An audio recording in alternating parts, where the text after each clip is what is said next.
Religion has profoundly influenced the sweeping American narrative from the times of the indigenous peoples to the present. The startup, digital-first National Museum of American Religion is the nationally recognized center for presenting, interpreting, and educating the public about what religion has done to Americans and what Americans have done to religion. It invites all to explore the role of religion and the freedom that fuels it in shaping the social, political, economic, and cultural lives of Americans, and thus America itself. Listen to our new program, The Making of Us, Lived Religion in America, by joining Chris Stevenson, host of the podcast series Religion in the American Experience, and hear personal stories about religion's influence on the lives of the nation's citizens.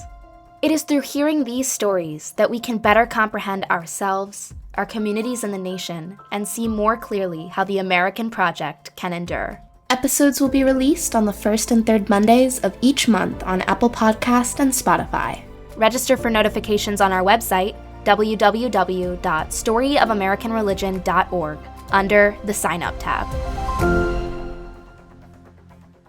Reverend Senator Kim Jackson is an Episcopal priest in the Diocese of Atlanta, and as of her victory in November 2020, the first out LGBTQ person ever elected to the Georgia State Senate.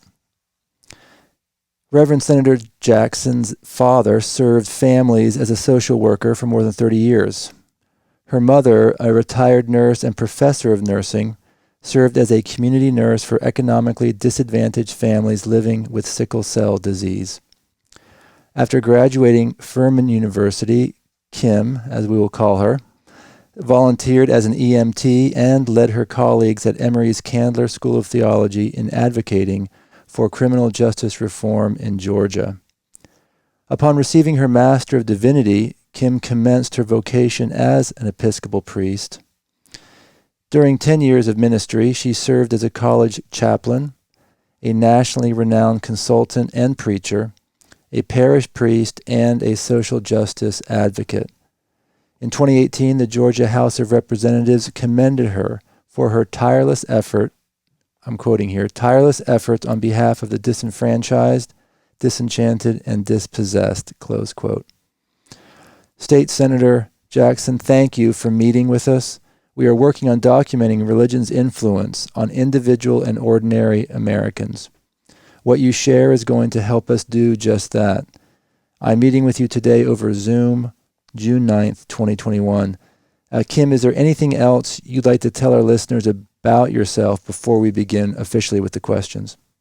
Sure. I just want to add that I currently serve as the vicar. In addition to being a state senator, I am the vicar of the Church of the Common Ground, which is a congregation that serves people who are experiencing homelessness in downtown Atlanta. Okay. Well, thank you. That must be an emotional position and work, I'm thinking. It's good and hard work. Sure. Well, thank you for doing that. So first, Kim, can you describe your parents religiously or spiritually? Give us a sense of who they were and are, I guess. Yeah, so both of my parents are faithful, long-term, 50 plus year members of a Baptist church, a Black Baptist church in rural Cowpens, South Carolina, a small, literal one-stoplight town, but a town with many churches, as is common in the South. And I would say, my parents were and still are deeply faithful people. I grew up in a context where we had Bible, what we call devotion. So we sang a song, read some scripture. We all had to memorize a Bible verse that we quoted, and then we got down on our knees, in the living room and prayed together literally every night of my entire childhood. And that was led by my parents, right? So I'm deeply faithful. My dad is a deacon in his Baptist church. My mom's a long-term choir member. They would say, and this is true, they love the Lord. And that's the language they would use, right? They love the Lord and have been very committed to serving the church in whatever roles that they can. And I would describe them as being theologically fairly conservative, but also, I think, deeply prayerful in how they engage with the world. Okay. Now, did they each grow up in that area, and what was their growing up like religiously? Was it very similar to how they raised you? Do you know? So my mom did grow up. The church, I mean, so she's actually a lifelong member of this church. Wow. The church that she now attends is the same church that she grew up in. Her father was a deacon. My grandmother and grandfather both attended there, since kind of the beginning, if you will. And she grew up in a very similar context. Like I know, I suspect that they were doing this, but anytime if I had to spend the night at my grandparents' house, we did devotion there too. So I think that's Okay. probably where it came from. And so, yeah, I think that the context in which my mom was raised was quite similar. My dad, on the other hand, he was raised in West Virginia. And I don't think they went to church all that much necessarily. I think, church, my grandfather would say, you always have to send down your timber, which was his kind of metaphor for making sure you pay your tithes. But Okay. he could send his timber down. He didn't necessarily go himself. So I think my dad's kind of religious upbringing was a whole lot less consistent in terms of church attendance, and but also I think they had their own kind of sense of spirituality within the family, even without that formal tradition. Okay. And then how did they meet, and then how did they sort of merge their spiritual lives coming together? So my parents met in college. They both attended Berea College in Berea, Kentucky, which is a school specifically dedicated to providing an education to Appalachian children who grow up in Appalachia, who grow up poor in Appalachia. There's actually a cap on how much money your parents can make in order for you to go there. And so both of my parents met there and fell in love there and got married soon after graduation. And I actually don't know. I don't know how they reconciled the two things. That's a conversation perhaps I should visit with them. I know originally they moved to West Virginia. They moved at first to my dad's hometown and immediately found a church. They joined an AME church. I think it's probably one of the only Black churches in that town of Elkins, West Virginia. And they were faithful, there. But I don't know how they sorted all that out. But it became clear that my dad, certainly once they moved back to South Carolina, was very clear about what church he was going to go to. It was the home church that his wife, had been a member of, and they've kind of worked together. Okay, great. Well, thank you so much. That's super interesting. It's always very fascinating to hear about people's sort of spiritual heritage through their parents and grandparents. It sheds a lot of light, I think, on what religion does to people. Right. Well, and let me, can I say just a few words? Absolutely. My grandparents. So I grew up about maybe less than a half a mile from my grandparents' home. And so my grandfather, he had Alzheimer's for basically my entire childhood. I don't remember a time in which he actually remembered my name. But my way of connecting with him was that I played the piano. That was a thing that every girl child had to do. And so I learned how to play the piano, and he would come to our house every afternoon, and I would play hymns, just old gospel hymns that I could kind of pick out on the piano, and he would sing those words and never miss a beat. Now he didn't in fact know my mom's name. Like he just knew it was a safe place to go. But he didn't necessarily know whose house he was in or who these folks were, but he knew every word of all of the hymns that I played. And that has forever stuck with me about the way that faith can permeate and penetrate one's brain and one's spirit, and how it kind of exists in a different part of the brain that for him, even Alzheimer's could not touch it. I remember within the week of his death, the week before he died, he sang a song in church, all the words, and then a week later died from Alzheimer's. And so it's, that's just probably one of the most formative people in my life in terms of faith and trying to think through what it means to be a faithful person and what it means to have that kind of deep commitment that really sinks into your heart and your soul. Very poignant. Thank you for sharing that personal story about your grandfather. Now I'd like to ask you some questions about stages of life. Give us a sense of you growing up and the spiritual influences there. Yeah, sure. So I grew up in a family where we went to church every time the doors were open. In fact, my parents sometimes opened the doors of the church, particularly for like Saturday enrichment events with kids. But I think I have a couple of really early memories of church. One, I remember really clearly being probably 5 years old and being in the children's choir. And I mean, this is a traditional Black church where they make the invitation for you to come and accept Christ every Sunday, right? Come on down and accept Jesus, your Lord and Savior. And I remember sitting there in the chair of the little choir and feeling like God was calling me to make that walk, and feeling this other tug of like, no, I don't want to do it, or I can't do it. And as an adult reflecting back, I think some of it was just pure like shyness, like a 5-year-old Right. walking down in front of an entire church. But what I told my parents that afternoon was, I felt like God and Satan were tugging back and forth, and I couldn't get up to go down, and I don't want to go down, but I do want to get baptized. And so my parents reported that to my pastor, that I wanted to be baptized. And I was one of the youngest people to be baptized in that church, because the rules technically were that a child had to reach the age of reason, which was 12 years old, before they could be baptized. But I expressed with great clear articulation that I felt God was calling me, that I wanted to ask Jesus into my heart. And so at 5 years old, I was baptized. I was too short. So this is like a full baptism, full submersion, right? So I was too short to stand in the baptismal pool. The pastor had to put me on his hip like a little baby, hold me up on his hip and dip me in the water. And so that's one of my early experiences and memories. And then, related to that, I remember around a similar age wanting to take communion and being told that I wasn't old enough to take communion. I didn't understand, I was too young to understand it, so I couldn't take communion.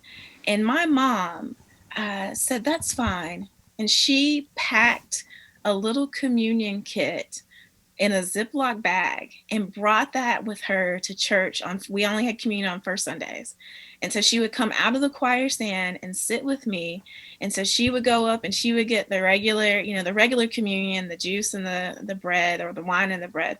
And then she came back and sat in the pews and pulled out of her little purse this baggie that had like a little juice box and crackers. And she said, and this is your communion. And in the moment, it didn't feel rebellious, right? Like in the moment, it didn't feel like it was a subversive act. But certainly as an adult, as I thought back on it and thought about like, what are these rules that we have around church and what kids can do and can't do, or what a woman can do or a girl can do, right? Like, what are these rules? And my mom showed me that we don't have to follow those rules. And I just remember being so grateful to be able to share with her in that communion. Did she get any pushback? I mean, that she did that? Not that I'm aware of. I mean, I got to start taking real communion actually eventually, and Right. I did not age into it either, right? Like, I think my acceptance and welcome to the table was advanced much more quickly because she was giving me this kind of, renegade side communion on the side. Right. Wow, that's a great story. Yeah. So both of those are very church building centric, right? Yeah. Other things that happened at church or at church outings and at home, but besides the devotion, maybe you can go into more detail about the devotion. But what else? What are some other influences via stories or memories, or just sort of how things were? So I remember being in school, and I mean, I went to kind of a, country rural public school where, where we said blessing before we had lunch. And that was, it was a public school, but of course we still said blessing. Like we sang, Father Abraham and many sons and all those kinds of things. And I remember being in the first grade and trying to explain to a child in my class that he needed to accept Jesus into his heart and he needed to be saved. And, we're kids. And so I think the word saved, S-A-V-E-D, he could only hear it as safe, S-A-F-E. Mm-hmm. And so he just kept saying to me, Kim, I am safe. I am safe. I don't need to be safe. I'm safe. And I just remember this miss and me feeling so like righteous about making sure it's this very fascinating thing to think back on, but like making sure that I did my duty of trying to introduce him to Jesus, right? That was my duty. Yeah. And I was just a little kid on the playground doing that. And so that's one of the memories that I have from school. And of course I heard those messages as from church and at home, that Right. we need to invite people to accept Jesus as their savior. Right. um, Oh, go ahead. Go ahead. Well, I was gonna say I don't know. I don't know the circumstances. I don't remember the circumstances around how I came to this place, but I have my childhood Bible. My parents gave me. It's a pink covered childhood Bible, and when I was a kid, I wrote and highlighted things throughout that entire Bible and would write little notes. And you can see it in my little handwriting as like a third grader. Things like preach on this, Really? learn more about this, underlined, like look up this word. Wow. But I think the thing that really stands out to me is, even at 8, in third grade, at 8 years old, I was really clear about I need to preach about this particular text, and even had like a color code of like this blue highlighter means preach on this text. Wow. At 8 years old. So when you said to yourself, preach, in your tradition, did that mean that you were probably going to go into into the ministry or become part of, clergy? Is that what that meant to you then? Oh yeah, absolutely. Okay. Like I was clear and convinced. The way that story ends is a little more complicated, but I was clear that I was called to preach, and Yeah. I practiced. So this is a great story. So we have like a fireplace place in my childhood home, right? And so I have lots of little cousins. We have many cousins, and so we would play church, which is actually a pretty common thing, I think, in Black families, is that kids play church. But we would play church, and the fireplace was our imagination, using our imagination. It was our baptismal font, right? And so I was always the preacher, and I would like fake baptize, my cousins in the fireplace as the symbol of these baptisms, and I would preach to them, right? So the text that I had highlighted, I would practice my little sermons, and I would practice hooping, and we were loud, and sometimes we would practice shouting and get in trouble for playing. You shouldn't. My grandmother would say, child, you can't play with the Holy Ghost. But we would practice shouting. I hope you know what that means, Chris. Well, you said hooping and shouting. I mean, I don't know exactly, and our listeners probably don't. Tell us a little bit about that.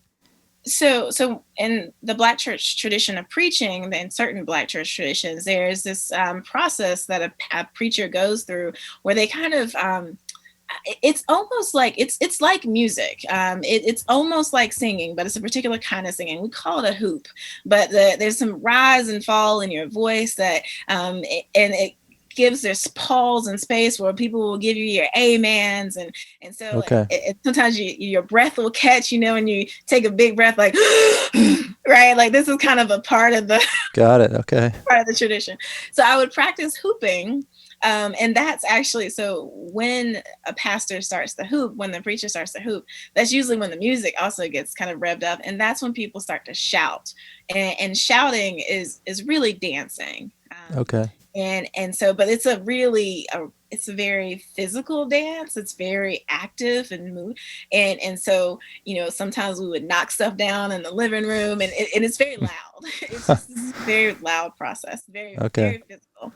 And these were things we'd seen adults do at church, right? So we just practiced that. And sometimes we would practice like passing out, because after you you dance and shout for a while, that's what happens. You pass out. Right.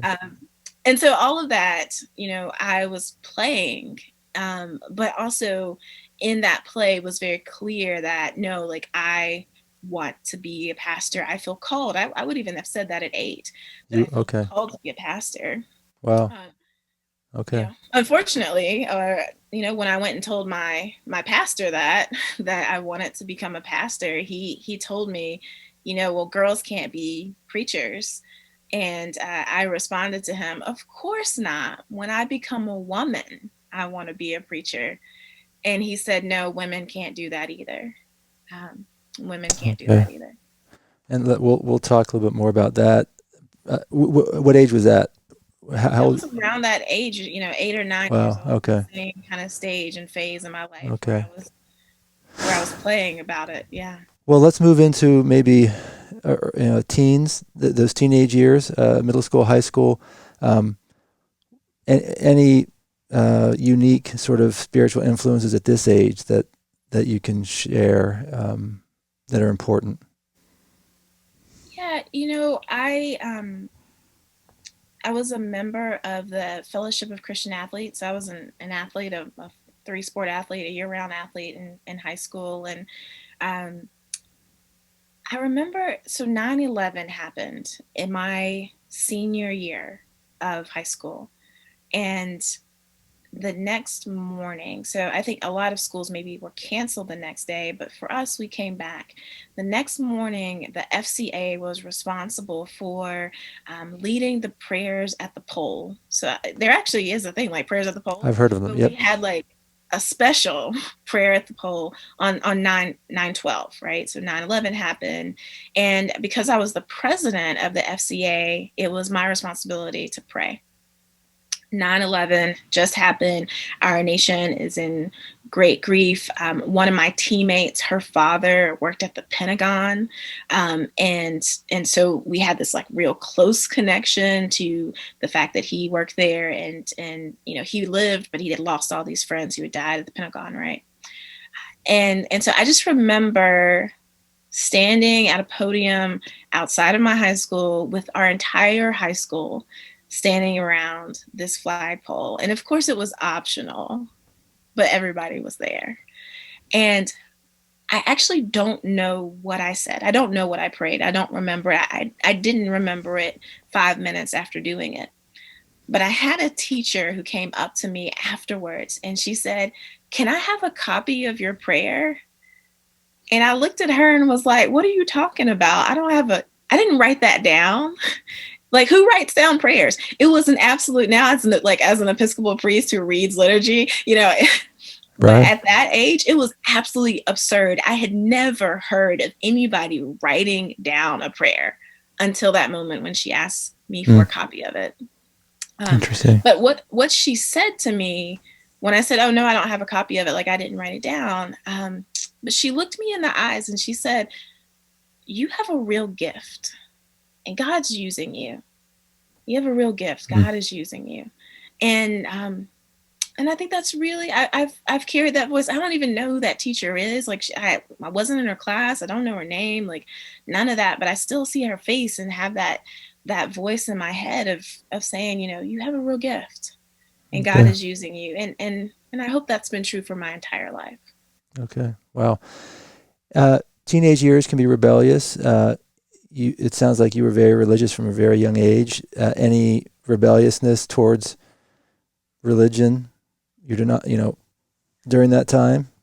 Yeah, I tell people, I'm an elected official, and it seems like I've been planning that my entire life because I don't really have skeletons in my closet. But it wasn't because I was planning to be elected official. It's because I was a Christian who was really afraid of God's wrath. Okay. And that was true. I mean, that was Really? true even as a teenager, that I was genuinely afraid. Probably in this order, I was genuinely afraid of my parents' wrath, and then secondarily, I was afraid of God's wrath. And so, no, I didn't have rebellion. I did get to a place where I started having some questions about how it all worked together. So I remember in the ninth grade, my grandfather died. Who, this man that I'd been playing the piano for years and years, this man that I love so deeply, he died. And then I think within the next 9 months, my next door neighbor, who was blind and had been pretty much like a grandfather figure to me too, his house caught on fire and he died in that fire. Wow. And so I had these two really significant men in my life who died, and I just remember not understanding and like not. I wasn't angry with God. I was confused by God, and couldn't quite wrap my mind around why would God particularly. I mean, my grandfather, he was old and he had Alzheimer's, and like I could kind of understand his death, but for my next door neighbor, for Mr. Rubin to die in such a tragic and horrible way, especially.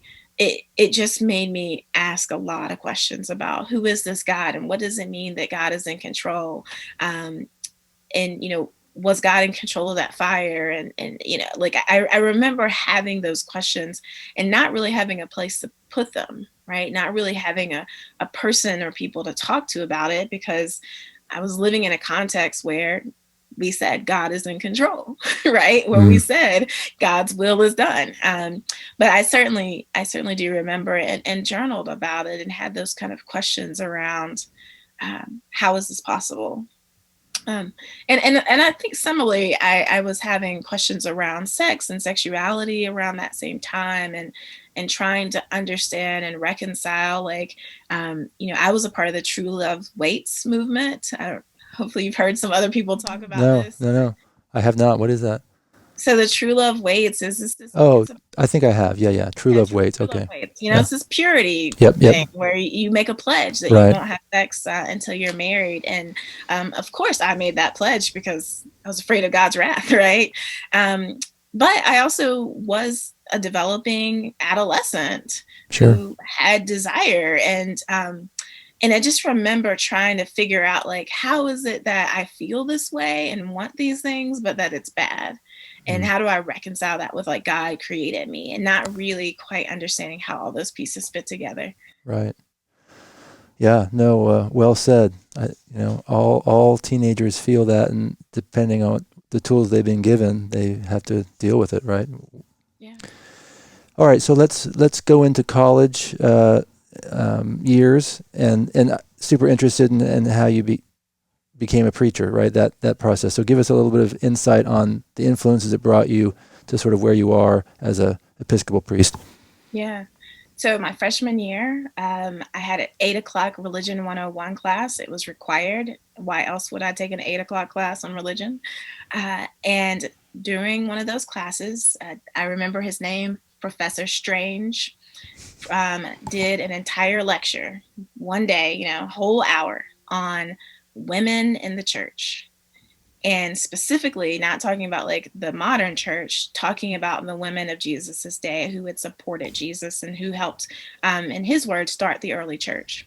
And at the conclusion of that lecture, I went up to him, and what his conclusion of his lecture was, women can be pastors, right? Like women Right. have been pastors since the very beginning.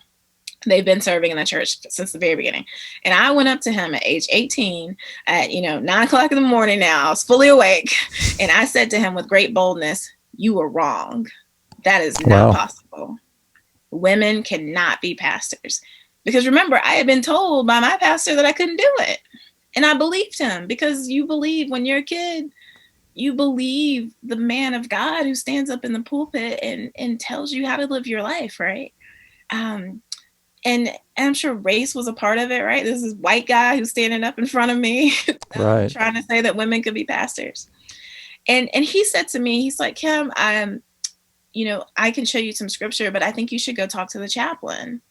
And so he sent me to talk to my college chaplain. I was at Furman University. It historically was a Baptist college.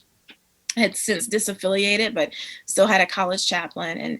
And Dr. Jim Pitts, he kind of sat down and talked to me. And his response was, "I think I can show you better than I can tell you."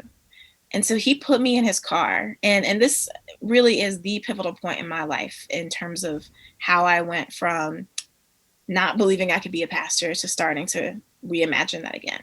Because he put me in his car and he drove me around Greenville, South Carolina, and he introduced me to women who were serving as pastors. And the first people he introduced me to were white women, and that did not count for me as a Black woman. Sure. So I asked him, I'm like, "I need to see a Black person." I actually got real specific at some point. I was like, I need to see people who are married and have kids too. Like, I didn't just see like a woman in my mind. And he introduced me. He introduced me to a Black woman who was serving as a Baptist pastor, which was the tradition that I was in. And it blew my mind. I suddenly, I was seeing something I'd never seen before, not just that I'd never seen before, but that I'd told couldn't exist. And I was seeing these women live full and whole, healthy lives and have these careers as pastors. And in that same journey, so this was weeks and weeks of me going and meeting these folks with this chaplain. Okay. So it wasn't just one ride.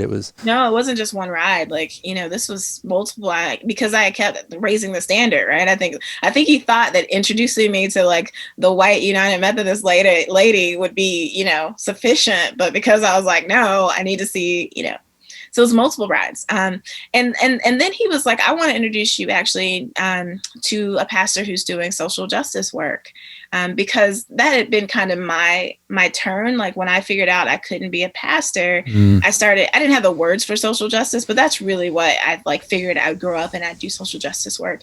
Right. And so he introduced me to the downtown pastor of the AME Steeple Church in Greenville, South Carolina, who was organizing Greenvillians to fight to make sure that Martin Luther King Day became a holiday. At the time, Greenville County was one of the last counties in the nation that had not made Martin Luther King Day an official holiday, and he was organizing people.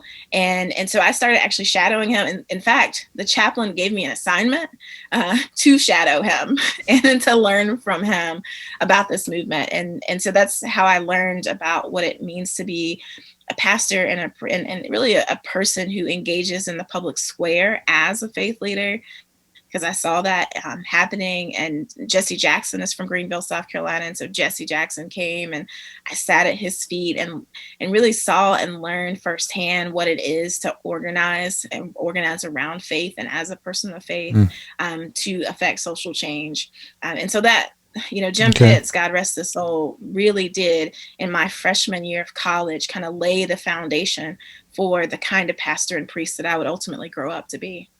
Wow. You were a very persistent freshman. Well, I think that some part of me did not want to believe that my home pastor who had told me I couldn't do it was right.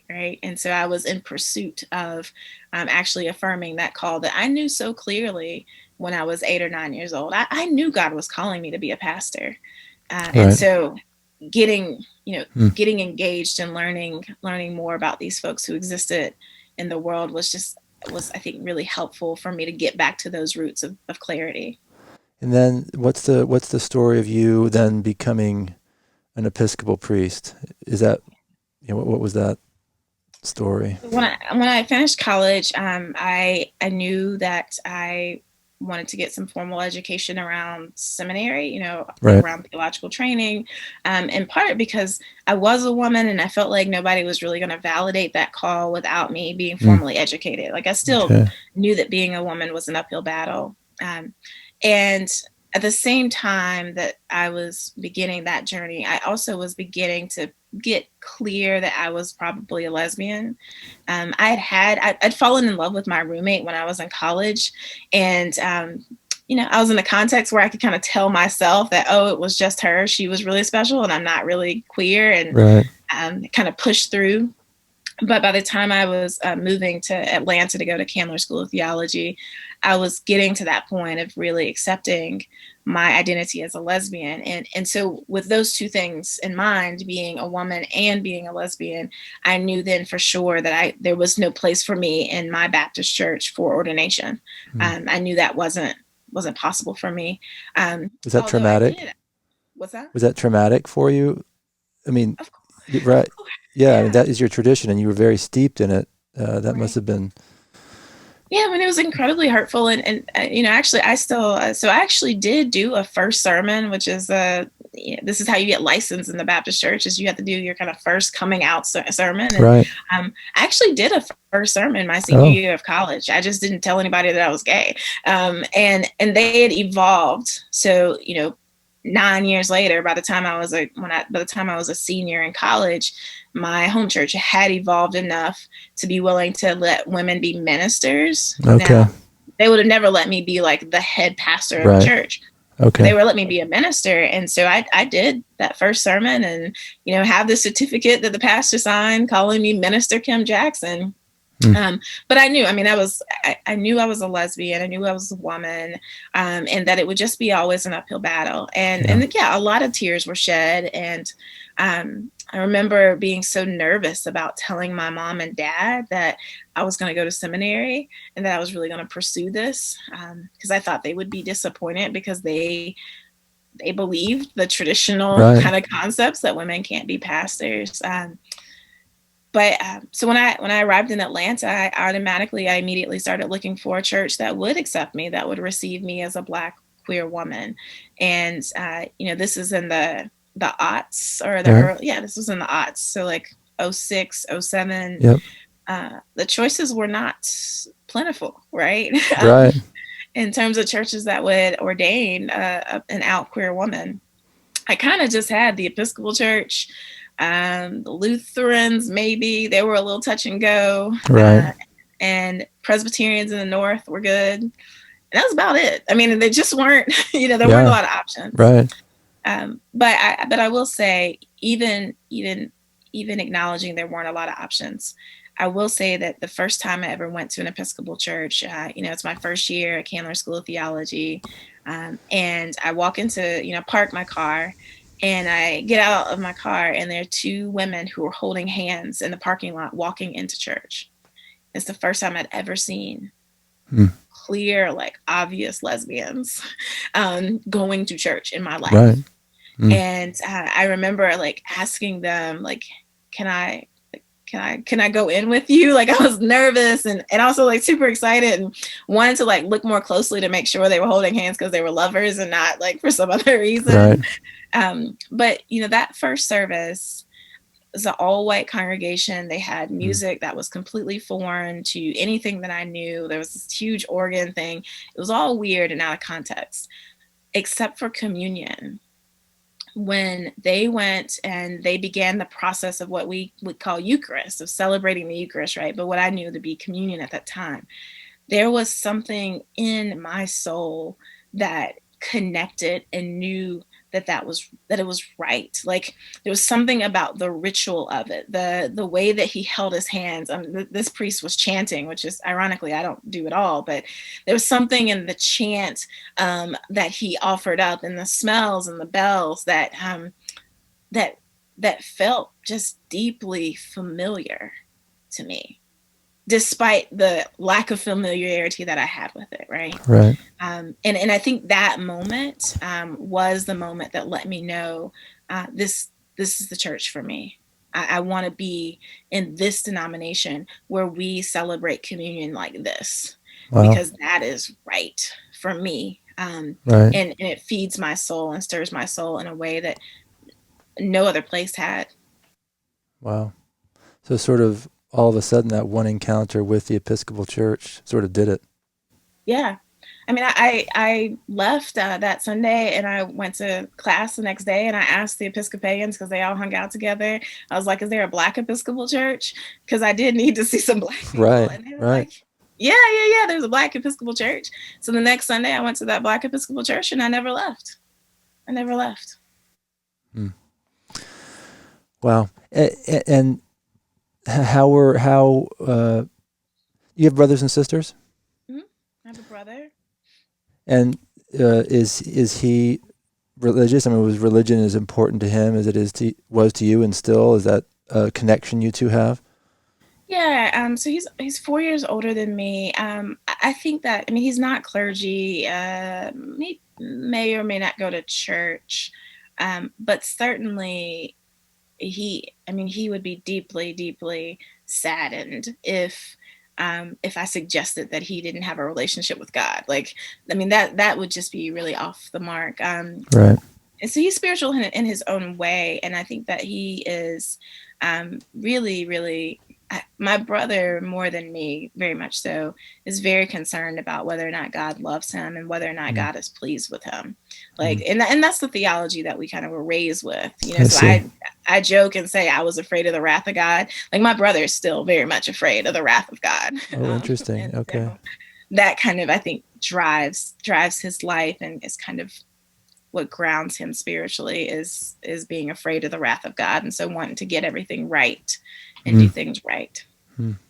Wow. Well, this has been super, super fascinating. I want to now, the last sort of question, and we should end probably in 5 or 10 minutes to respect your time. With all these spiritual influences that make you who you are today, how have they positioned you as a citizen on the American religious stage?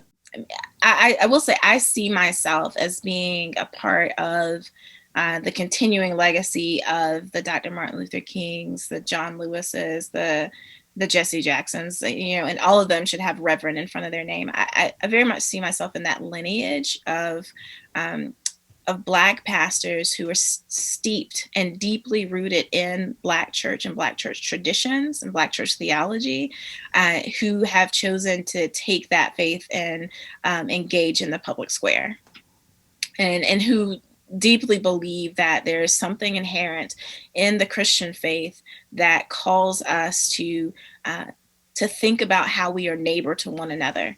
And the largest governing system that we have that determines and dictates how we neighbor with one another is the U.S. government, right? It is government. It's state government. It's county government. They are making decisions about how we are neighbor to one another through the policies. And so I think I feel like I stand in that that lineage. And I got to that lineage in large part because of my early formation in the Black church tradition. I know it doesn't matter. I may be theologically to the left significantly of where I grew up, but all of those old hymns that I had to play on the piano, that I chose to play on the piano with my grandfather, those are all in my heart. And in the hardest days, those are the things that come up out of me. The music of our movements is music that continues to inspire me. And all of that came from me being in church every Sunday, every Wednesday, every time the doors were open, and really understanding that my survival, I think the survival of the Black community was and is rooted in how we engage with one another in church. And that's the tradition that I was raised in, and the lineage that I feel like I stand in. And I would be remiss if I did not also acknowledge, my identity as a queer person, my identity as a lesbian. Sent me in need of finding other people who were also queer, and doing this work, right? Yeah. So I needed to find women who were pastors. Right. And then when I became clear about my own sexual identity, I had to find other queer women who were doing this work. And the Reverend Polly Murray, who was the very first Black female Episcopal priest ever ordained in this church, was also queer. And, I kind of met her through books, when I was in grad school, and fell in love with all that she stood for, and really see myself as trying to walk in her footsteps and walk in her path. I mean, she was a trained attorney. She's the legal mind behind Brown versus Board of Education. Like, she's this brilliant woman who also, not only did she engage with public policy, she also answered this call to be a priest in God's church. And so I also feel very much indebted to her, and that I stand on her shoulders and carry on her legacy into this current world where we are now. Thank you. That's super meaningful. Let me just do one add-on follow-up there. What in your mind, as a religious person on the American stage, what in your mind are the challenges that you see yourself working on more than the others? And what are the top three? Where are you needed as you describe yourself in that tradition, in that legacy? Yeah. So I think a couple of places. that I've been really intentional about is that I think particularly when it comes to politics, the religious right has been the loud and predominant voice when it comes to influencing politics. And there's been a certain presentation of Christianity that they've been the dominant image of. I mean, when I ran for office, and I ran for office in a overwhelmingly Democratic district with many progressives who live here, and I cannot tell you how many people questioned the authenticity of my progressivism simply because I was a clergy person. Like, people were very unsure. They're like, "Are you sure you're for choice? Because you're a clergy person.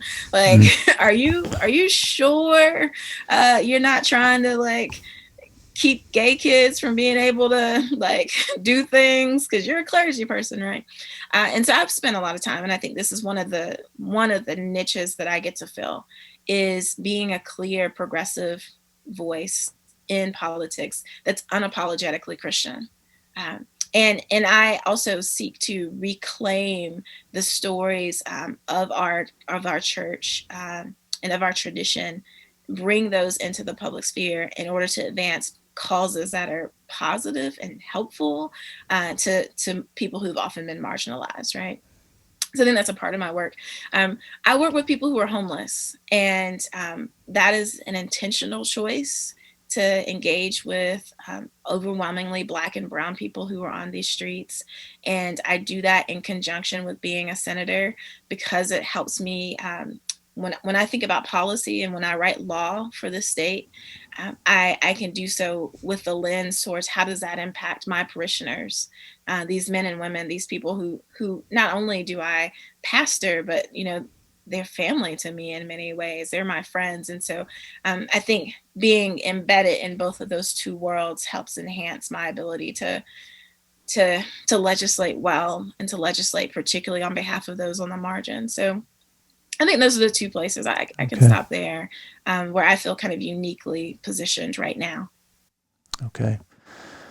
Well, thank you so much for your time. I really appreciate it. Kim, anything you want to say at the end that we haven't covered that you think would be of interest to our listeners, or something that you really want to share that we haven't addressed? The last thing I'll add is that I am continuously amazed by how far particularly the Christian religion has moved on the issue of LGBTQ folks in just my lifetime. I'm 36 years old, and 10 years ago, I could not have imagined that my marriage would be legal, not just legal, but that my marriage would actually be sanctioned in Christian churches. Right. That was just not even possible to imagine 10 years ago. And so where we've come in just that short trajectory is really amazing and astounds me. Right. No, I think historically speaking, you are very, you're very accurate in your analysis there. Absolutely. Your parents still alive? They are still alive. Yeah. Okay. And they're still doing their devotions?